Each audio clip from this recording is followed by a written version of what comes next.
All right, welcome back to our special coverage of the White House Correspondents' Dinner. The president just spoke. SNL's Cecily Strong just spoke. Let's take a look at some of the highlights from President Obama tonight. I am determined to make the most of every moment I have left. After the midterm elections, my advisors asked me, Mr. President, do you have a bucket list? And I said, well, I have something that rhymes with bucket list.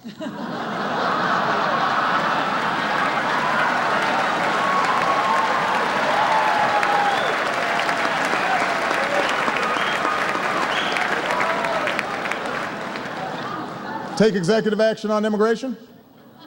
Bucket. New climate regulations? Bucket. It's the right thing to do. And my new attitude is paying off. Look at my Cuba policy. The Castro brothers are here tonight.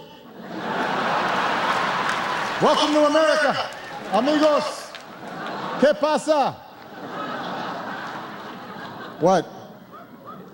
It's the Castros from Texas? Oh. Hi, Joaquin. Hi, Julian. Anyway, being president is never easy. I still have to fix a broken immigration system, issue veto threats, negotiate with Iran, all while finding time to pray 5 times a day. Which is strenuous. And it is no wonder that people keep pointing out how the presidency has aged me. I look so old, John Boehner's already invited Netanyahu to speak at my funeral.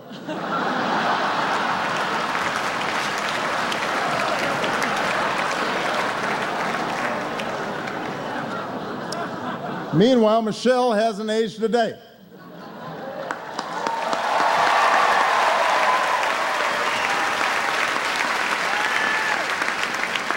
I ask her what her secret is. She just says, fresh fruits and vegetables.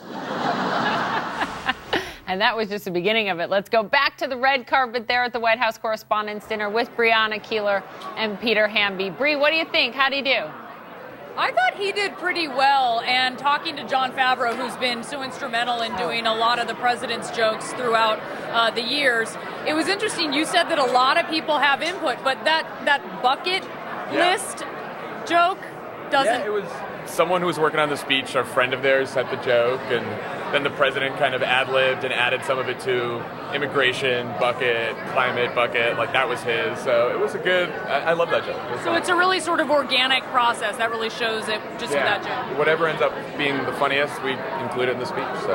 And you never get tired of the Muslim Kenya jokes, do you? So you can always do Muslim socialist, you can always do not born in America, and they always work every year. It's a good one. So. I thought it was incredibly creative that they had the guy from Key and Peele? Key and Peele, yeah. I mean, I've never seen that before. I've never seen the president out there and have somebody else come. And he kept a straight face. And Obama kept a straight face the whole time, and the guy was hilarious. So the president's been a fan of the show for such a long time and has always watched those videos. Really? So, yeah, when he agreed to come, he was, like, really excited. But I thought it was also important that the issue that he went off on was climate change. And I think a lot of times the climate issue, people don't understand that's an important part of his legacy. He used a very creative comedic device to talk about climate change. I thought it was brilliant. But it was also interesting, I think, and especially this is important to note, is just 30 miles from where we are right now. This is some grand celebration, but 30 miles from us, you have protests in Baltimore over the death of Freddie Gray while he was in police custody. And I think seeing what we've seen this year when it comes to race and law enforcement, that was an issue that played heavily in Cecily Strong's number. Let's listen. After 6 years in office, your approval rating is at 48%. Not only that, your gray hair is at 85%. Your hair is so white now, it can talk back to the police. So this is, she gets a laugh, but it's about taking something that's really in the news right now and sort of tapping into people's awareness of it. Yeah, well, look, I mean, it's clearly an issue that we're dealing with right now as we're speaking here, but even though you're making light of it at a dinner, like it's an important issue to keep in the news, and that's what she did tonight inadvertently, probably. Yeah. What do you think, Van, where that issue comes up? It's a serious issue. She's getting a laugh out of it, and she's sort of tapping into people knowing that this is something on everyone's minds.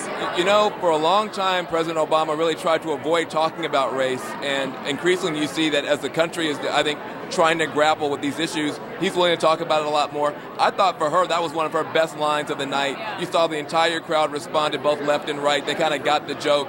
And what's going on right now in Baltimore is a tragedy, but it's a tragedy because of the tragedy of this man's death as well. So we've got to do a better job. I thought she did a great job nailing it tonight.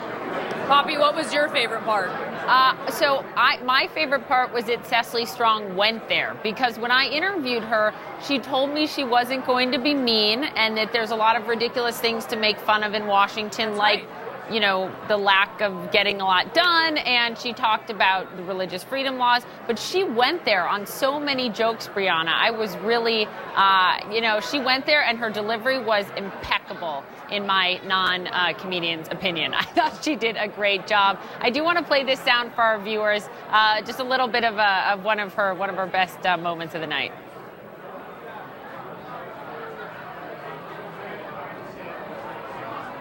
Who should I even vote for, Hillary? There's Marco Rubio. It's like, who's better than Marco Rubio, Hillary? And there's Rand Paul. I mean, who's more knowledgeable about foreign policy than Rand Paul, Hillary? And of course, there's Hillary. I mean, who's better on the economy than Hillary, Bill?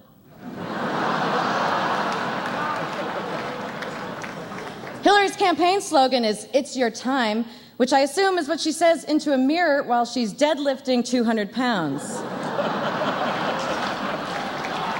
I'm excited about Hillary running, though I'm not sure she's excited about having to run. I think she feels the same way Meryl Streep feels when she's asked to audition for something. Are you kidding me? You making me go through this? I mean, I'm going to win. Ugh. All right, guys. Now, this next part is a repeat after me, so I need your help here. I want all the media to put their hands up and swear something this election season, okay? I solemnly swear not to talk about Hillary's appearance, because that is not journalism. I solemnly swear not to talk about Hillary Clinton's appearance. Good on her for doing that one. Guys, final takeaway from the night. DL. I loved that she actually talked about some of the things that matter. I love that President Obama, because when we sit around at the barbershop, we always go, he has to be having them moments where he wants to, and he wants to bucket.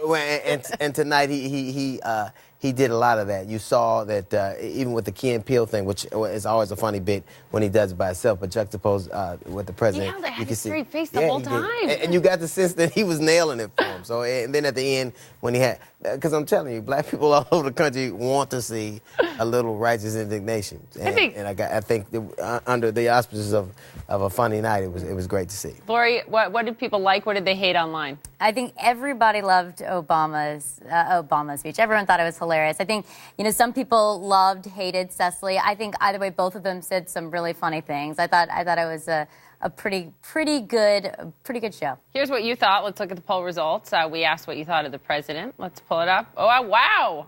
90 to 10. And I always have to say this is a non-scientific poll, by the way. 90 to 10. I guess he knocked it out of the park, according to you guys. What's your takeaway?